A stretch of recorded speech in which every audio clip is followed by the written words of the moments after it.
The first win of the season for the New York Giants. No intro music needed. No vibing needed because we're vibing with a win right now, baby. I don't care how many goddamn 0-3 teams made it to the playoffs. Okay? We're 1-3. We got an overtime win against one of the best teams in the NFC, the New Orleans Saints. And you know what? I'm happy. And I'm here with my co-host, Alex. We're here to celebrate this win together. I don't know how many times I'm not going to be able to talk because I'm scrambling through all my emotions at once. But you know what? After how bad this team played in this game, Alex, and we're going to talk about the mistakes. We're going to talk about all the positives, which I'm sure will be the main part of this episode. But, we can't be all positives only, right? We're going to have to go through the negatives as well. We are here together, luckily, to celebrate the win as fans, as co-hosts, as partners, and as friends. I think the biggest one out of all of those. My friend, Alex, how are you? We won a football game, and it's just so good. We won a football game, and I don't even know what to say. It's just so exciting. We could lose that. We probably will lose every single game after this, but hey. The Giants won. Daniel Jones played at an elite level. Saquon Barkley looked like he was back to his best. The defense did mostly good. We'll get to that a little bit later. I thought, receiving-wise, Kenny Golladay had a heck of a game. Kadarius Toney had a heck of a game.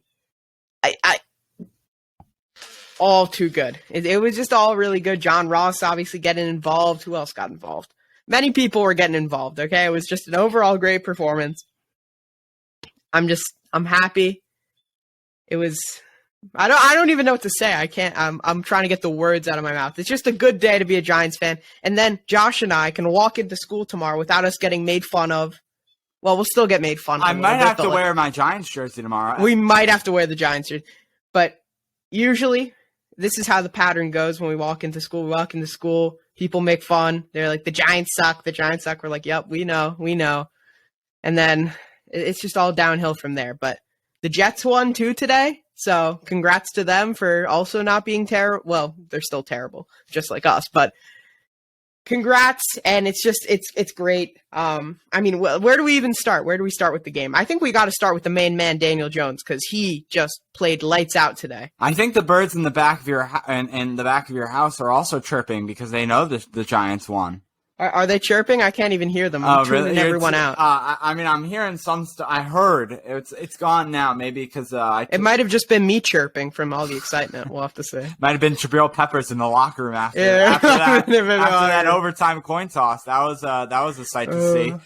After he did that, I knew we would win. After I saw him go like that, I was like, "Yeah, sure, Alex. Yeah, sure." I knew it. Yeah, I'm sure. Or at least the hope inside of me did. I'm sure you called that one right out the bat. I called it. What was I gonna say now? But I know you want to start with Daniel Jones. We'll start with him. I had a thought about the show. Oh yeah, my thought was you were saying the defense played mostly well. My comment to that was just take Taysom Hill out of this game. The defense did pretty well. That's all you got to do. 2 touchdowns against this team. We'll get to that later. Yes. Okay. Daniel Jones.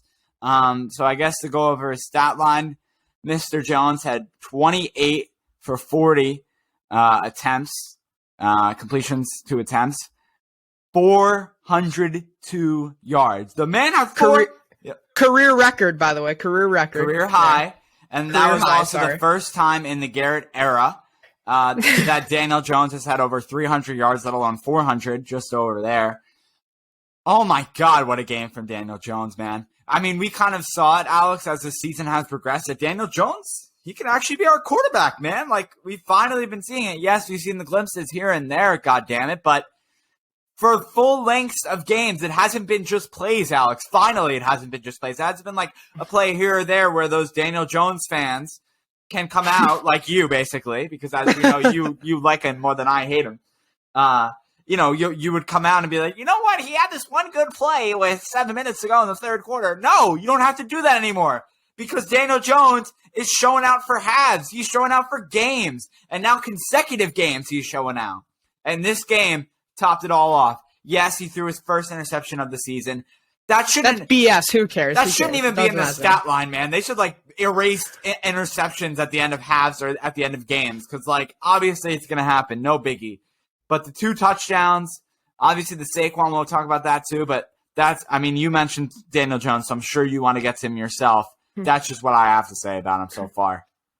With Daniel Jones, I was like, how many mistakes can we see here? And number one, I think the biggest play, the most important play, it was on that drive when we went to kick the field goal at the end of the regular time. Daniel Jones, it's 2nd and 7, or I believe it's 2nd and 7, and he's rolling out.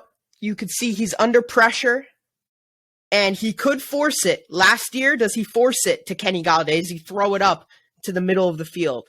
No, he throws it out of bounds, and that was the defining moment in this game. He threw it out of bounds and not into the hands of Malcolm Jenkins or whoever the hell, Marshawn Lattimore, whoever was there.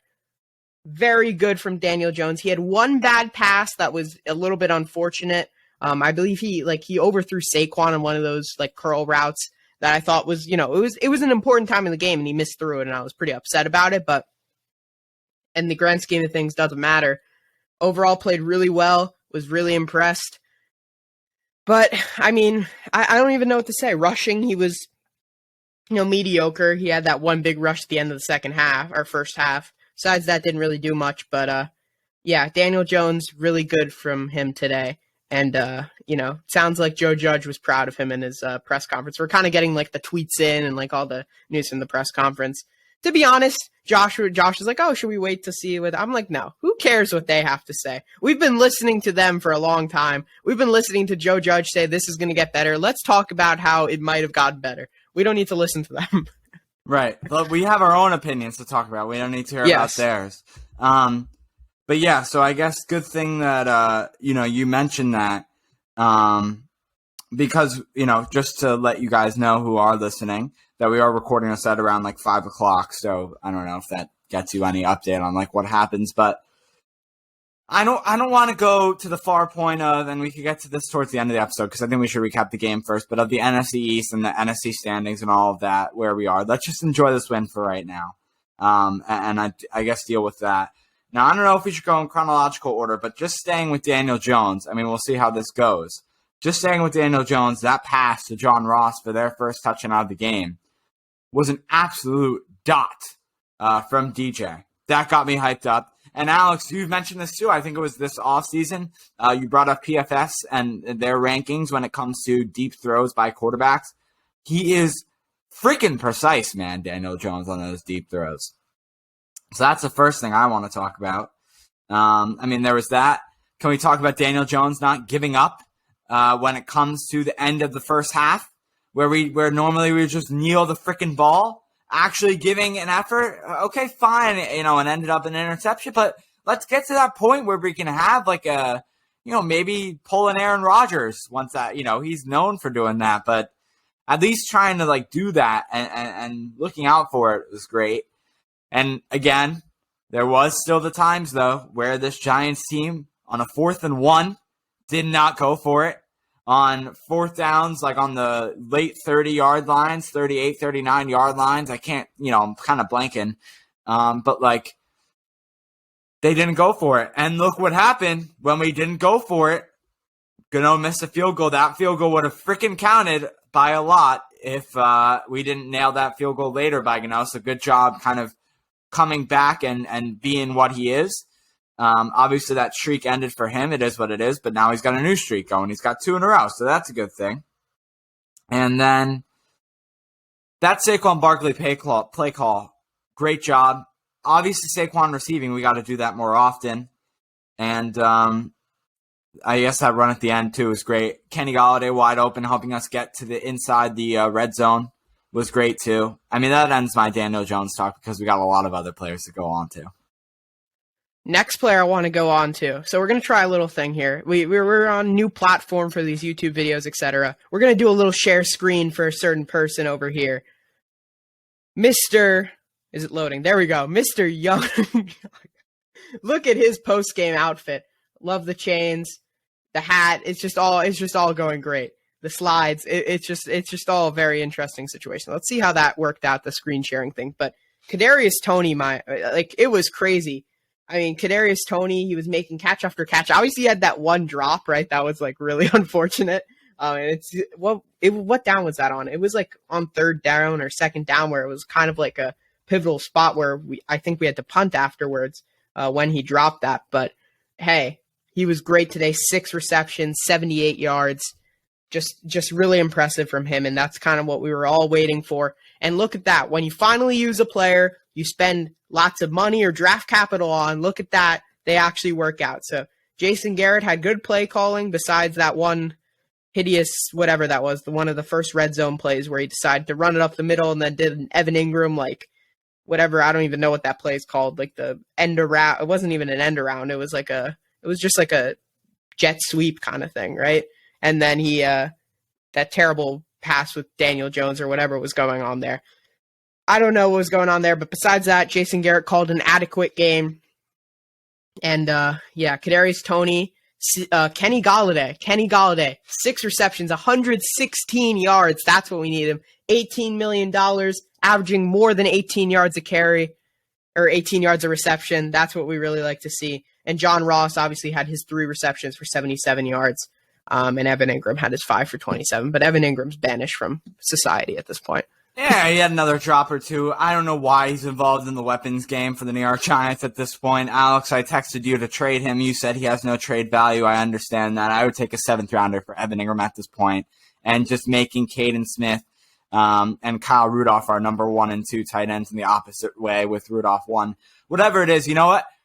He dropped it. I would say he somewhat made up for it because he caught a few more passes after to help the Giants drive down the field when Daniel Jones needed him to catch it. If Daniel Jones doesn't need you to catch a ball, Evan, then I'm fine with you off the field. Because Daniel Jones sometimes likes to involve Evan Ingram in his play calling. That's fine. I have no problem with that. Going on to what you were saying, Alex, that's what a number 1 wide receiver does. That's what we see Davante Adams, DeAndre Hopkins, A.J. Brown, CeeDee Lamb, Amari Cooper, Terry McLaurin. They get 100-yard games, right? Kenny Galladay had that 100-yard game. He did it for the Lions multiple times for Matthew Stafford and that team, and now he's got it for the New York Giants. Like you said, on 6 receptions. That's a beautiful stat line right now. The one thing he's got to add there is a touchdown, and you got a freaking day, man. But just that alone was great. You mentioned Kadarius Toney already. Let's talk about John Ross, the speedster, man. And we used it. We used it on that touchdown. That's what you got to bring to this team. He's a weapon to use. Obviously, he got a chance now because Darius Slayton was not able to come out there, and Sterling Shepard. Let's talk about that too, Alex. I want to go to that now. We're missing 2 key guys, 2 key wide receivers, Sterling Shepard and Darius Slayton. What a time for John Ross to come back and be a weapon, right? Gets placed on IR, misses the first 3 weeks, and a timely, Colin Johnson, for what he did, stepped up last week. I think he was on the field a few times in this game, as well as CJ Board.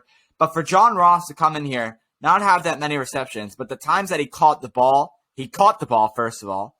He did well with the times he caught it. Got a touchdown, got a big completion to help this team out, about 15 yards. I think that was in overtime, right? On the drive that we had. Man, he was able to make it count. I want to double check that overtime, although I do believe that's when it was. But when he was able to come into this game, he made it count, and that's what inevitably helped us win the game. So yeah, John Ross had an 8-yard play. That's 17 yards. Yep, I knew I had something. That was a very high voice moment there. But 1st and 10 from the Giants 25. The first play actually. In overtime, a shotgun pass from Daniel Jones, deep right to John Ross for 17 yards. Got us off the bat. And then later in that drive, he had another 8-yard play. So, and then it was a touchdown. So 2 key pass catches for John Ross in overtime, 1 17 yards, 1 8 yards, and then the touchdown, which ended up being 3 receptions for 77 yards, just over 25 yards receiving, 25 yards per catch, with 1 touchdown. And then Saquon, if it was just the rushing aspect, wouldn't that have been such a good day for him? Saquon had a really good day today. 2 touchdowns, 1 rushing, 1 receiving, 13 carries, 52 yards. It's not, not the best for Saquon, but it's fine when he gets, 74 yards receiving, right? So I'll take the 4 yards per carry when he can go out there, give you 5 catches for 74 yards and a touchdown. So that's my thoughts on there. Evan Ingram, 5 catches, 27 yards. Kyle Rudolph, 2 catches, 24 yards. I just want to burn through all of these receiving options because obviously we don't want this episode to go on for an hour. But anyway, Alex. So I know you're not going to mention this, but I want to mention it. The offensive line was superb today. They let up 0 sacks. Daniel Jones had plenty of time in the pocket, and one man in particular, Andrew Thomas.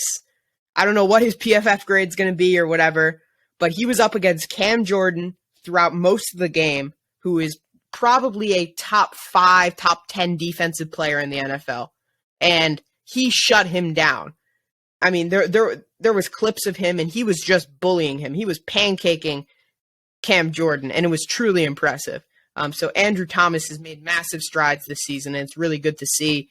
Out of the offensive line, obviously the weakest link was Matt Skura, but obviously he had just come in.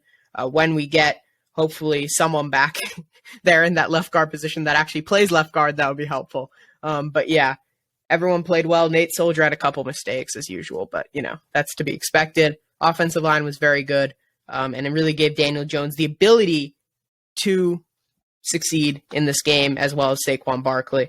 Saquon Barkley obviously really, did well in the passing game, but he also had a couple nice runs, right? Was Rob Sale the hire of the offseason? I mean, okay, I think that's a bit of an overreaction. Let's not. Hey! This is a tweet I saw. I don't know who tweeted it out exactly, but listen, I mean, Joe Judge hasn't really stepped up this season. Has not stepped up this season. Jason Garrett with the play calling has not looked good this season. By the way, can we just talk about Jason Garrett letting it all out in this game because he knows he needs to keep his job? I think. He was desperate. We were talking about it on the interview. With Clem. Please go check out that interview because it was a great interview anyway. Because we didn't just talk about this game.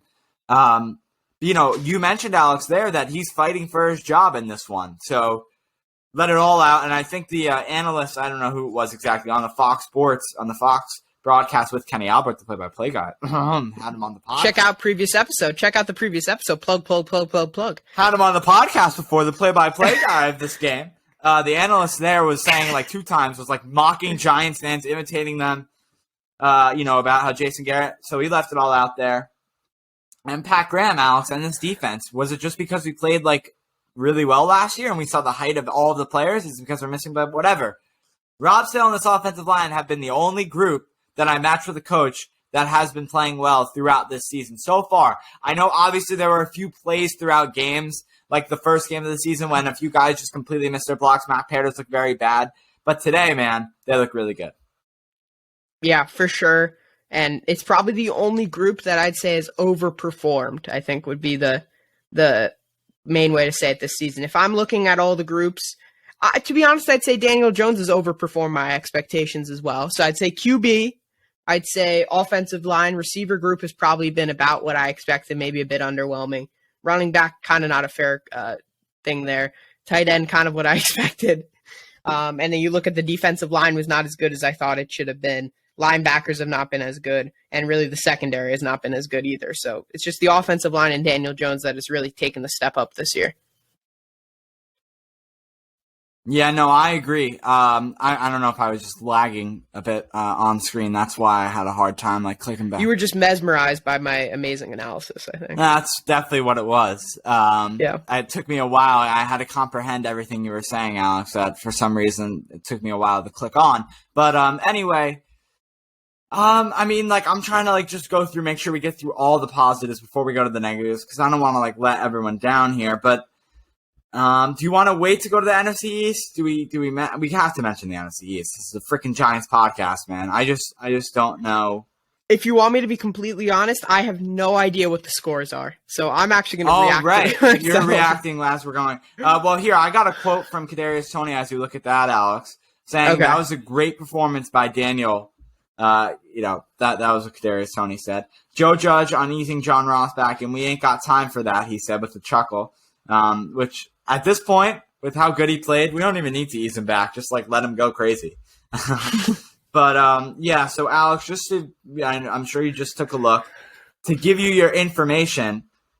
The Washington game ended with basically, I think it was Gibson, Antonio Gibson, literally a leap into the end zone, like flew over. It was J.D. someone. McKissick. It was J.D. McKissick. Oh, how do you know? Spiting my fantasy team. Because I know, because he spited my fantasy team. Like hopped over a guy in the end zone. Matt Ryan tried to come down the field and win the game. Did not happen. So, unfortunately, Washington goes to 2-2. But going through. Can we also talk about Cordell Patterson with 3 touchdowns in that game, by the way? What the hell is going on with that man? He's a very good player, apparently, right now. It took him to go to the. Hey, another thing I have to mention. Sorry, I got to get this in. I texted Josh this, but 3 out of the 4 predictions so far about the opposing team's X factors I've gotten right. Week 1, I said Teddy Bridgewater, spot on there. Week 2, I said Diami Brown. That didn't really work out. Whatever, we'll ignore that. Week 3, who did I say? I said Patterson, right? He tore us apart pretty well. And this week, I said Taysom Hill, and let's just say Taysom Hill had a pretty good game. Yes, okay, you got that out of the way. So the Cowboys. Credit to myself there, yeah. Okay, moving these cords around while we're doing this. 3-1, first place Dallas Cowboys. They looked really good today. Washington 2-2, lucky win. I'm sorry, I'm calling it a lucky win. Eagles 1-3 and Giants 1-3. So we're still in this, man. We are. Doesn't really matter. I would like to go to the negatives now. But what's really frustrating about this, kind of with the negatives, is that we could be 3-1 right now. We could easily be 3-1 if we just didn't make some stupid mistakes. That is very true. And to be honest, with the mistakes we made today, we could have lost this game. Imagine we didn't win the coin toss. We might have lost this game. Imagine if, yeah. They didn't throw the interception. Imagine if James Bradbury got beat by that guy. So that's my first negative is James Bradbury. So far this season has not looked the best. Got beat by Terry McLaurin against the Washington football team, and he got beat today on one play downfield. If he didn't have that interception, that was, by the way, a bad throw by Taysom Hill himself, Alex, then it would have been a completely different ballgame. But I would like to compliment, him and his efforts and able to make that pick because I know it wasn't the easiest. It was a jump ball, 50-50 between 2 players, literally a jump ball like in basketball, and he was able to come down with it. So that was good for him at that point. But I'm just trying to figure out how much time we got on this clock. So when we got the ball back, how much time was left in this game? Like, that's where I'm trying to comment. Like, so it was 21. 7 minutes left when we got the ball down 11. 21-10. That's insane. That, like, for this Giants team, that's insane. Yes, I know for a good team in the NFL, but for this Giants team, that's insane. My second negative is Taysom Hill. What the hell was that? Taysom Hill and tackling, so we can, again, like, get through this episode at a reasonable time. Tackling. This Giants team needs to tackle. I don't understand what it is. This Giants 2021 defense has been bad at tackling through the first 4 games of this season, and Taysom Hill made them look like a cover of Madden 23. He's going to be on the cover of Madden 23 with that right there. Like, I don't even understand. That is literally a cover of a newspaper or like a magazine or something. That's what that reminds me of. Like, it's just going to be Taysom Hill standing in the end zone while like 7 Giants players are sitting on the ground behind him. And I forget which Giants player it was. Was it Tay Crowder? I don't remember. Aziz. One of them was going for the fumble and forgot that he's supposed to tackle the guy first. And literally went for the fumble and then fell. And then that's what happened. So for that to happen with Taysom Hill is just unacceptable. 2 touchdowns in this game for him. And just, again, got through absolutely the whole Giants team on one of them and broke probably 7 tackles at that point. And then you can go ahead, Alex, and then I would like to talk about who my X factor was of this game because you know what? I was right. What were you right about? I was right about Alvin Kamara. What? Well, I don't think he really tore us apart. 26 carries for 120 yards. The carry number was high, so it's not going to look that, but it's 120 yards rushing. I mean, I get it. Don't get me wrong, but I felt like, we contained him okay. Yeah, I mean, for Alvin Kamara, we did pretty well, but I'm just saying.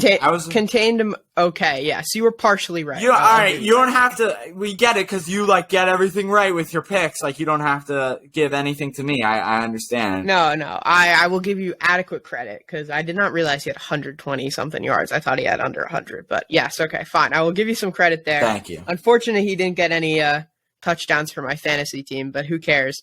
Any thoughts on this defense though? On the Giants, well, lots of thoughts actually, just not exactly great thoughts. I thought Azeez Ojulari played decent again today.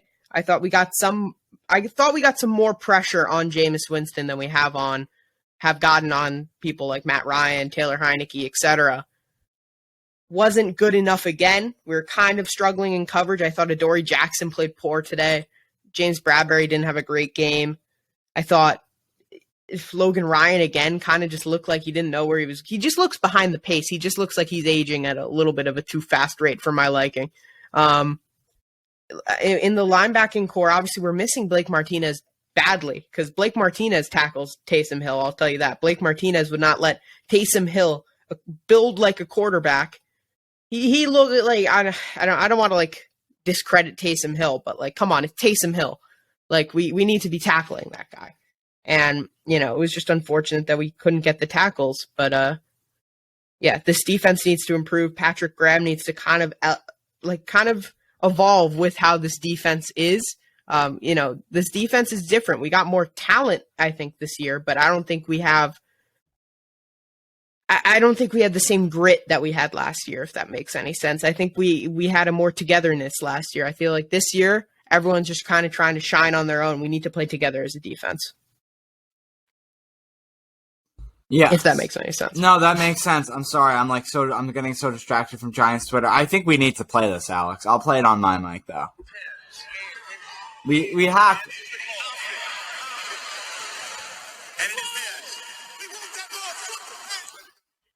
That's about it. I don't know if you could catch that. I think you could. But I think it was "We Want That Mother Effer" from when Drew Peppers. I know there was which one was it? But I think that's what he said. And then, our friend Justin Pennick, I would like to mention this. He mentioned he loves explosive plays, 20-plus yard plays. He loves going into the stats and stuff like that. Him and Alex are best friends. That's why they're best friends, because they love digging into those stats.